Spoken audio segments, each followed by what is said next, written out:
Yo, what's going on, guys? Welcome back to the channel. Today we're going to be taking a look at the new OCG ban list, which actually hits a card that a lot of you guys may or may be super upset or happy with, and on top of that, a bunch of different other changes. But let's go ahead and kick it off right off with the entire ban list, and then on top of that, we'll talk a little bit about more my thoughts on it. So first off, going from unlimited to completely banned, Fusion Destiny, which basically is Phoenix Enforcer's card.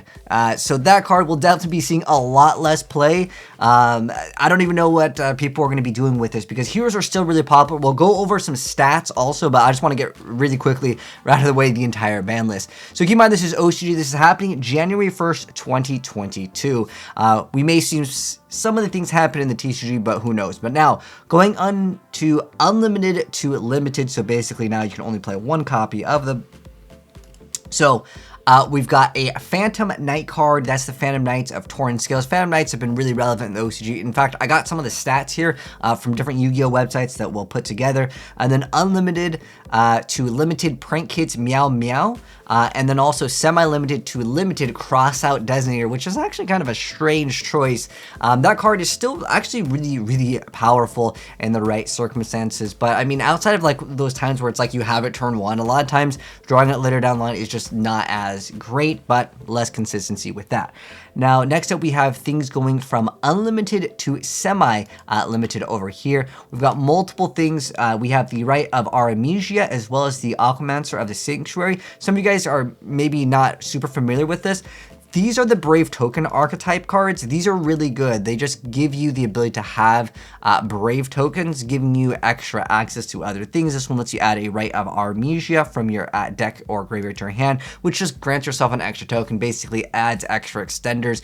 These are going to be cards that are going to be thrown in and splashed in lots of different decks in the TCG upcoming pretty soon. But cards that you guys are probably familiar with is Altergeist Multi-Faker, as well as the Soul Solar Emergent. These are all semi-limited, as well as Metaverse, but obviously OCG has a different list for if we go to the oh wait, hold on, we are in the limited section. We just type in Mystic.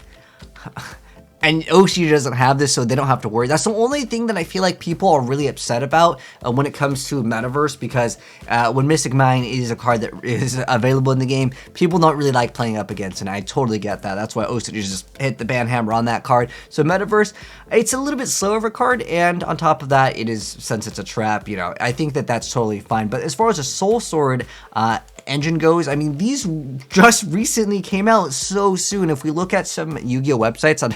I was checking out some of the different Yu-Gi-Oh forums and stuff. So look at all these copies of Fusion Destiny. Look at some of these prices going down from 1990s for some of the higher rarity ones. Some of them are only 9 yen. That is insane. These prices are dropping really fast. Look at the Phoenix Enforcer prices. Keep in mind, this is yen. This is not like US dollars. But basically, these are slashed really hard for the prices.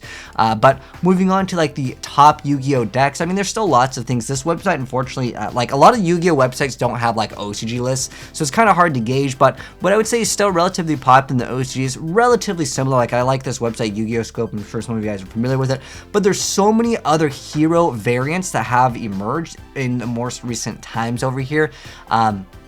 Like lots of different hero variants, and that's because Phoenix Enforcer is just such a powerful card. I mean, look at how many hero variants, and I think that's so cool. I mean, look at this. Cyber Dragon Hero is one of the top like win percentages here. It's crazy to see how many cool variants of heroes there are.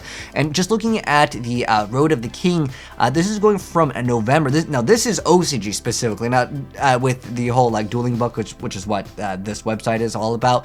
A lot of it can be kind of a mixed bag. But on top of that, like I said, I have the OCG for the Road of the King. You can see there's Brave Tenyi, and we didn't even have Sword Soul. Like, this just came out. Look at this, November to December. Sword Soul just made a small little impact at about 8% over here. And Prank Kids are still very popular. They got nerfed pretty hard. But look at Phantom Knights were still a very dominant deck. So this is basically their hit to that. That was, I guess, the most popular deck. Keep in mind, this is only for like mostly competitive. It's not just all decks. But you can still see there's a decent amount. The Drytron is still very relevant in the TCG and in the OCG, especially if you look at like Scope or over on Yu-Gi-Oh Top Decks.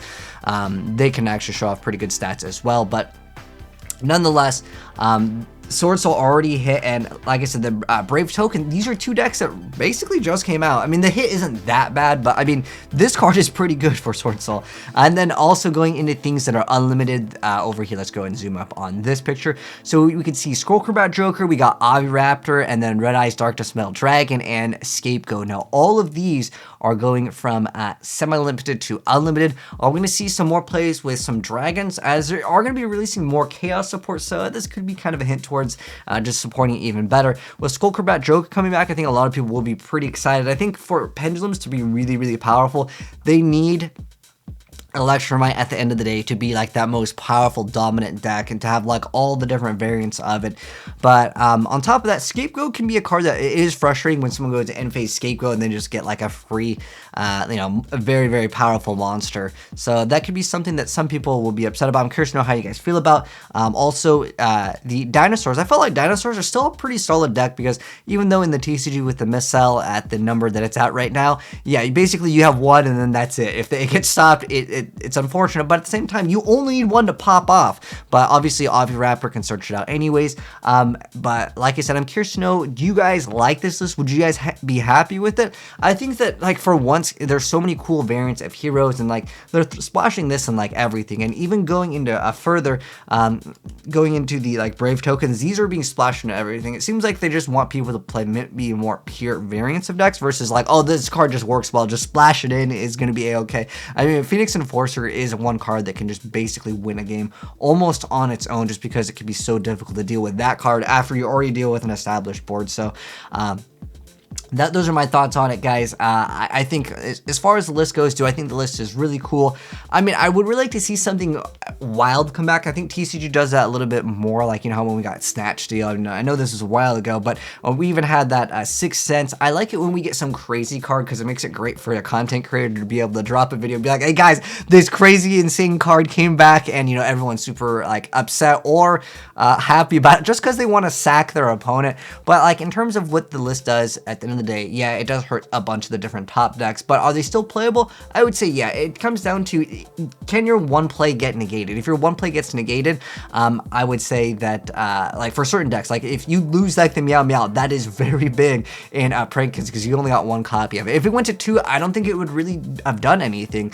Same thing with like Torn Scales. If it went to 2, it wouldn't really do anything. The Cross that doesn't here, it's like it went from 2 to 1. It's not that big of a deal to impact like majority of decks, but I like it when they make some deck kind of come back into the game, and I don't think this really does it because if we go to the OCG for I don't even know how to spell okay, in the OCG, they got triple copies of this card. In the TCG, we obviously only have 1. So that's why I feel like the Dinosaurs might be the deck that actually has the most dominant potential. I think we go to is it not Prankatrops? Prankatrops is still at, if we go to the OCG over here, it's still at 1. I mean, do people run 3 of those? It's a good card, but like Dinosaurs probably got the best buff off of this just because everything else kind of took a hit. And if we go to this, while we don't see any, there is still technically the other category, which includes, you know, everything. I think Dinosaurs could be like an okay option just because like a lot of people already have it. But like I said, I'm curious to know what you guys think in the OCG will be the most dominant deck. I think it's going to be relatively the same though. There isn't like a huge change you're going from like November to December, other than like we could see Sword Soul over there and a little bit less Phantom Knights just because, I mean, maybe they decided to go play Sword Soul or whatever. But those are my thoughts. You guys can let me know yours down below in the comment section below. But thanks for watching, guys. If you enjoyed the video, drop a like on it. If you're new here and do want to be up to date on more Yu-Gi-Oh! Ban list, and when the TCG one drops, we'll cover that as well. But thanks for tuning in, guys. And if you're new here, hit subscribe, turn on the bell so you don't miss out on more videos in the future. Take care, and I'll see you next one. Peace.